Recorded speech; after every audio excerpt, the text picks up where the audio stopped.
Hi, I'm Pam Stecker from Clemson University, and it is truly a privilege to be asked to speak on behalf of doctoral students, of Lynn's. I was one of her first students. I met Lynn in 1985 when Lynn and Doug first came to Peabody. And I am a proud Peabody graduate, an undergraduate, George Peabody College for Teachers. I was in the last class admitted while it was before we merged with Vanderbilt. So this is very nostalgic for me. I was in this room dancing, Peabody dances, and I took physical education classes downstairs, and our local CEC chapter, our student chapter, sponsored local students with disabilities, and once a month we had them here on Saturdays, and we had lots of activities in this building and out on the front lawn, which I noticed is not really there right now. But it is definitely a privilege to have this opportunity to speak about my dear friend and mentor, Lynn. She is near and dear to my heart, and I have trouble speaking in the past tense as well. You've heard many, many wonderful things about her, and I don't know what I can share in terms of scholarship. I mean, this distinguished audience, I can't tell you anything more, and I thought, what can I talk about? And I'm going to talk about a few things before the world knew the name Fuchs. So it was not known in 1985. Okay.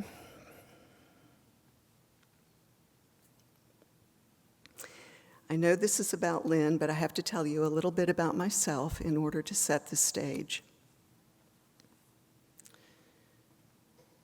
So I want to tell you how I first met Lynn.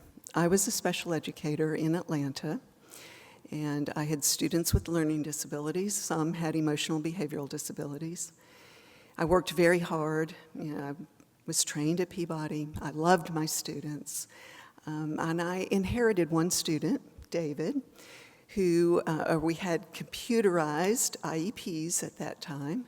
This is in the early 80s, and it just meant it was a prefabricated form, and we didn't know about measurable goals yet, so it was a long listing of possible objectives that we might have in teaching students. And I inherited David's IEP, and he had 126 objectives listed in reading. And so being the Peabody student that I was, Peabody graduate, I was confident I knew how to teach these reading skills, and I set up my charts and I taught these skills and I checked them off. But I asked myself, and I still remember this, how do I really know that he is integrating and using these skills well and that he's really becoming a better reader? How do I know that he's making the sufficient progress that he needs to make to be a strong reader? And then another student who kept me up at night was a student with a very serious math disability. And I tried very hard. I used explicit instruction. I worked on trying to develop underlying conceptual understanding, and I taught self-regulatory behaviors, but I still had great difficulty with this student.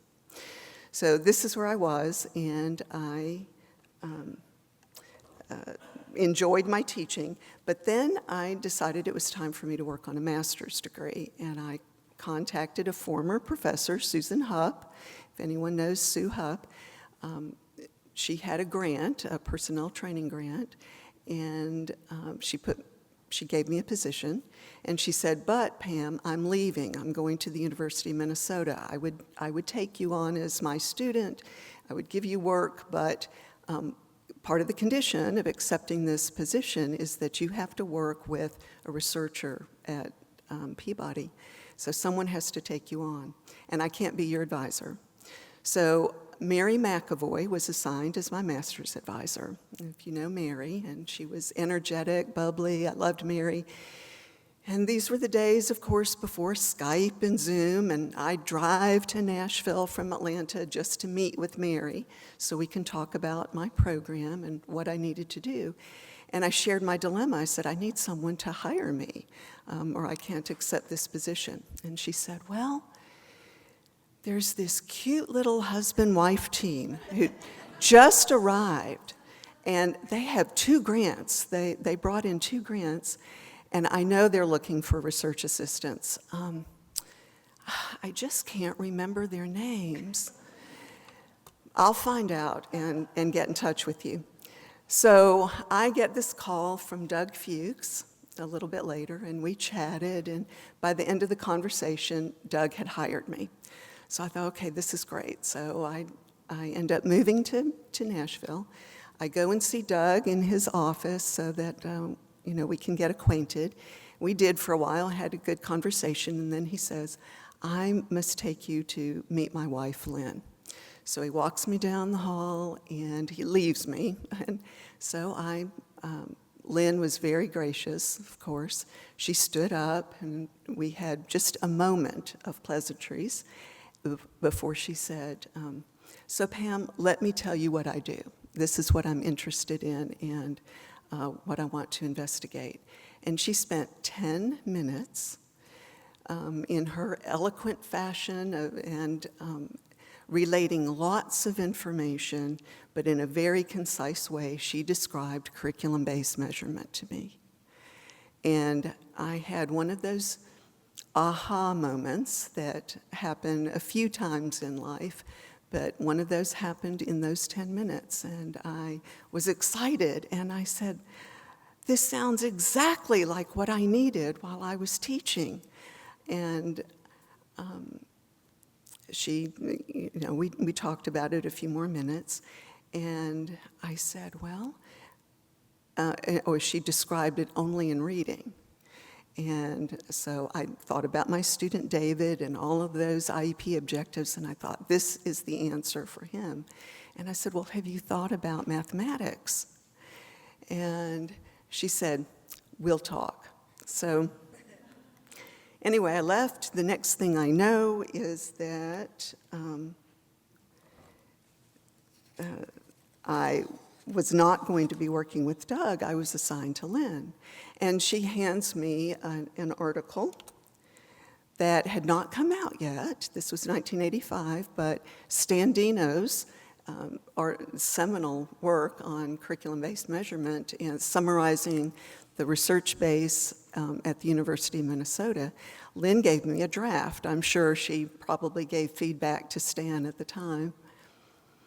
But I didn't know about CBM, and so I eagerly read this paper. And the very next week, I get to meet Stan.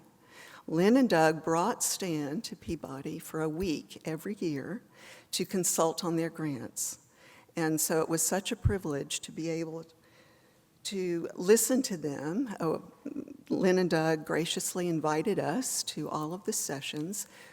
Anytime we weren't in class, we were allowed to come into the conference room where they were working. So to listen to them talk about the research results and how that turned into next steps of investigation was something that I looked forward to every single year. After that first year, Joe Jenkins also came. So we had Stan and Joe.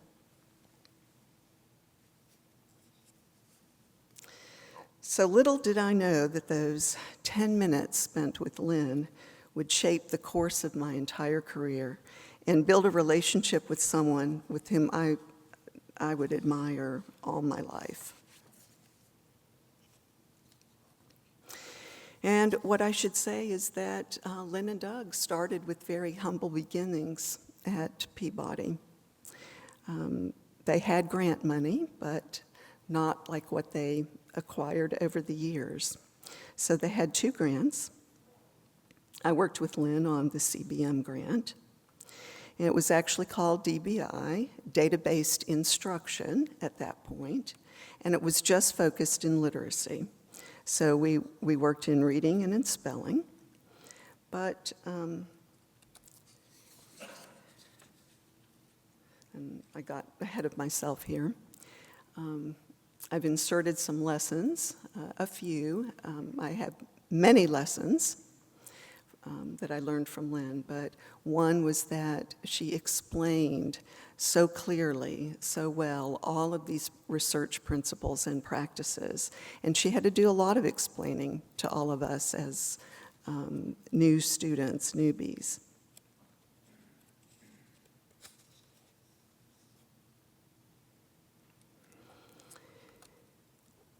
Although it took me a while, I realized that Lynn modeled the research process from the very beginning. She showed us how important it was to define the problem and to collect data to verify that and turn to the research. What do we already know? But then what else can we do? What kind of innovation can we try to make this better? And of course, disseminate that work. And, you know, it's like rinse and repeat. So these lessons were very valuable, but we saw them played out in Lynn's work.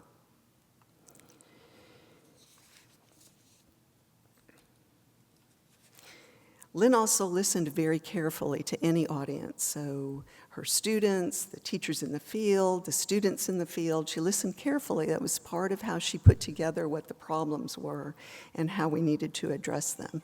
And of course, she remembered what I had said about mathematics. And so she said, I think we need to work on a mathematics program as well in CBM. And I said, well, how can we get started? And there was a little bit of work that had been done at the University of Minnesota, and Lynn shared that with me. But she often said to me, Pam, I need to speak with you. I have an opportunity for you, and it would be good for you. And so this was one of those opportunities, and she said, now I can't change your responsibilities on our grant. We were dealing with reading and spelling, but in addition to that, I think it would be great if you worked on helping to develop what we're going to do in mathematics in curriculum-based measurement. So I was fortunate to be able to work on that. And this is actually a prototype of what it's hard to see, but that was an early math measure that we used based on work at the University of Minnesota. We later changed that by looking at Tennessee state standards, and we revised all of those objectives, and we ended up with 85 specific problem types that we used in grades 1 through 6. And I was interested in concepts and applications as well, problem solving, and Lynn said, well, we start with computation. It's easier to master. We'll work on that. Our teachers were very receptive to this. In fact, we changed the order of how we worked with our teachers when we brought them in for in-services prior to our studies. And we started teaching math before we taught reading with CBM because teachers could understand the skills base with math, and it made sense to them trying to address these different math skills and look at achievement toward the long-term goal. It was still, it's hard to look at 1-minute readings in passage reading fluency, and that represented a student's overall reading achievement, although we all know that it does in here. But we had some feedback from teachers where that was really difficult. In my first year, Lynn said, Pam, I need to talk with you. I really think that you need to stay and work on your doctorate. And I had not considered that at all. My master's support was for 2 years, and then I was going to return to the field. And I just said to Lynn, well, I laughed is what I did. I knew I wasn't prepared for that financially or otherwise. And I made some glib response like, well, you find me the money and I'll consider it. So the next thing I know is that Mary McAvoy had found some scholarship that, a Peabody scholarship, and the special ed faculty hadn't used it. They didn't know about it. So my name got submitted. I ended up receiving this Peabody scholarship, and I'm sure that that was Lynn's doing, and I will be forever grateful.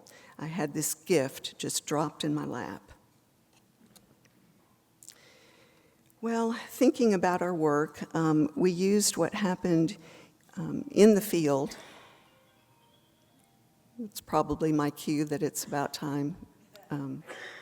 I'll try to speed this up. This is very, very hard for me. Lynn and Doug Doug had a grant too. I had the pleasure of working with him as well. I didn't know that right away. Lynn said, "Pam, I need to talk to you." And I have this opportunity. Actually, she said, "We have an opportunity for you. It's not going to change anything you're doing on this with CBM, but Doug is short on research assistants, and we think it would be good for you to be one of his research assistants too." So for 2 years, I got to work with Doug. And in my first class in experimental design, we learned SPSS, and of course we had to write that code. We were using the mainframe, and we were transitioning to PCs, and Lynn thought that I had the skills to work on that, and we had a PC in the office, and she said, "Well, I'm going to oversee this. I want you to practice using SPSS, and we'll use Doug's data sets to practice." So the next grant that I believe was year 2, my second year, we had an overlap with grants, and Lynn had the computer managed instruction grant. And so then our work focused on computerizing all of the CBM measures. It led, the one result led into the next study, where we eventually moved from individuals skills profiles, individual students, to class-wide progress monitoring, and trying to help teachers, gen ed teachers, figure out better ways of working with this academic diversity that they now had in their classrooms. And peer-assisted learning strategies was one of those. So there was a team, including some people in here. I see you, Tricia, working on PALS in reading, and Lynn says, "Pam, I need to talk with you." And she said, "What do you think about working on PALS in math?" So that was another project, another opportunity that I got to work on.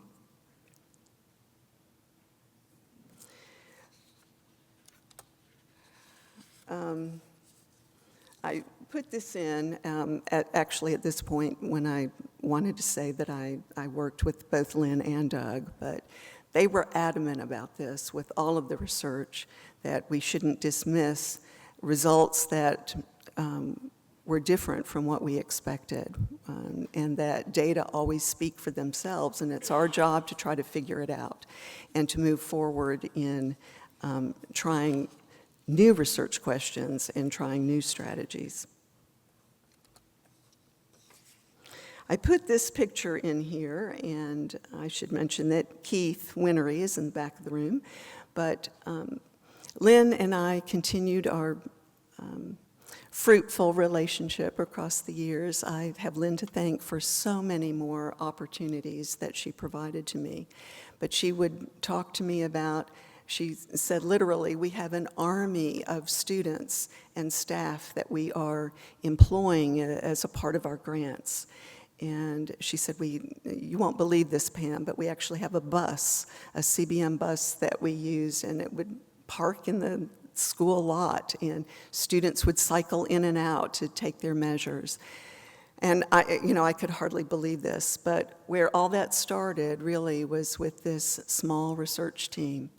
The core group, there were some master's students and doctoral students who were in and out of the projects. They might have spent a year with us, But the core group really was Keith Winnery and Carl Ferguson, who has now passed, and Rose Allender and I would love to see Rose again.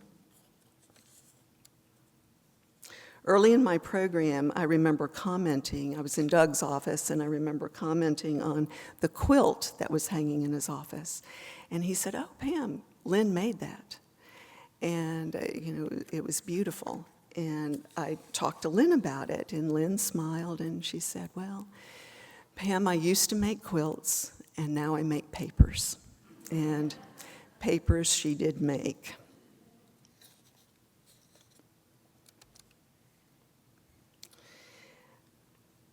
Lynn did have a good sense of humor, although she didn't always get the jokes that we provided. As poor, struggling graduate students, we didn't have much money, and we didn't have much time. If you worked with the Fuchs, you didn't have much time. So we would tell each other jokes. We would find funny greeting cards and share those, and occasionally we'd play pranks. And Lynn tells us, she meets with the research team, and she says, "Well, we have 2 students coming from the University of Minnesota. And let me tell you something about them. They are really, really smart. And they do very good work. They're working with Stan, and they're working in the area of CBM, and they're going to share their work. And so your task is to develop a program. They're going to be in town for a conference, and then we're hosting them at Vanderbilt. And I want you to put a program together and presentation to describe the work that we're doing. And be prepared. They'll probably ask really hard questions." So she leaves, and we're nervous and anticipating this arrival of Chris Espin and Mitch Yell. So they come, we have this exchange, we have a conference room set up, and it's a very formal kind of thing, and Chris and Mitch talk too. But then it's Chris and Mitch. I mean, we all became really good friends. And it was years later, after we had graduated, Chris and I were talking at a conference, and I said, "Yeah, you remember when we first met?" And I was relating this story to her, and she starts laughing. I thought she was going to fall over laughing, and she grabs my arm and says, "Pam, let me tell you why I'm laughing. Stan told us the very same thing about you guys." So here, Lynn and Stan pranked us.